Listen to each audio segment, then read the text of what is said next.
పల్నాడు జిల్లా Macherla Raviteja multi speciality ఆసుపత్రి వద్ద ఉద్రిక్తత చోటు చేసుకుంది. డెలివరీ కోసం వచ్చిన ఓ మహిళ ఆడబిడ్డకు జన్మనిచ్చిన తర్వాత చనిపోయింది. అయితే వైద్యుల నిర్లక్ష్యం కారణంగానే మృతి చెందినట్లు పలువురు ఆరోపిస్తున్నారు. మాచర్ల మండలం సుబ్బారెడ్డిపాలెం గ్రామానికి చెందిన పుణ్యమూర్తి శిలువకుమారి డెలివరీ కోసం ఆసుపత్రికి వచ్చారు. డెలివరీ తర్వాత కాసేపటికే శిలువకుమారి మృతి చెందింది. వైద్యుల నిర్లక్ష్యంతోనే శిలువకుమారి చనిపోయిందంటూ ఆమె బంధువులు ఆందోళనకు దిగారు. రైట్, ఇక ఇదే అంశానికి సంబంధించి మరింత సమాచారం మా కరెస్పాండెంట్ కోటేశ్వరరావు అందిస్తారు. ఇక పల్నాడు జిల్లా మాచర్ల రవితేజ మల్టీ స్పెషాలిటీ ఆసుపత్రి వద్ద అయితే ఉద్రిక్తత చోటు చేసుకుంది. దాని గురించి అప్డేట్స్ ఏంటి?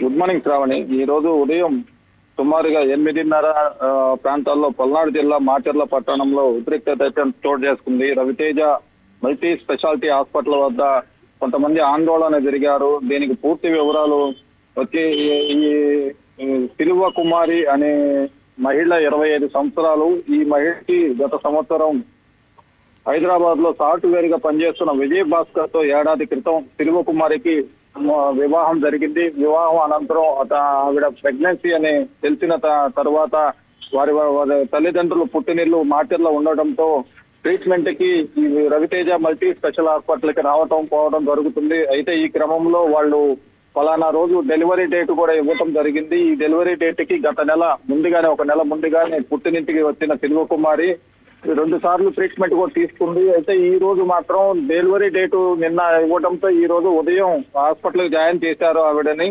వైద్యులైతే డెలివరీ చేసి కుటుంబ సభ్యులకు ఏదైతే మృతురాలు శిలువ కుమారి అనే పిలువబడే మృతురాలు తల్లిదండ్రులకి, వాళ్ళ బంధువులకి ఆడబిడ్డకి జన్మనిచ్చింది. ఈవిడ తల్లి పిల్ల ఇద్దరు క్షేమంగా ఉన్నారని చెప్పడం జరిగింది. జరిగిన కొద్దిసేపటికే ఈ మృతురాలు శిలువ కుమారి చనిపోవడంతో ఆ కుటుంబ సభ్యులు ఆందోళన దిగటం జరగడంతో కొంతమంది వైద్యులని ఎందువల్ల ఇలా జరిగింది, బాగానే ఉన్నారు కదా అని చెప్పి చెప్పడం కూడా చేశారు మీరు అని చెప్పి అడగటంతో కొంచెం వైద్యులు నిర్లక్ష్యంగా సమాధానం ఇవ్వటంతో ఈ కుటుంబ సభ్యులు అసహనానికి లోనయ్యారు.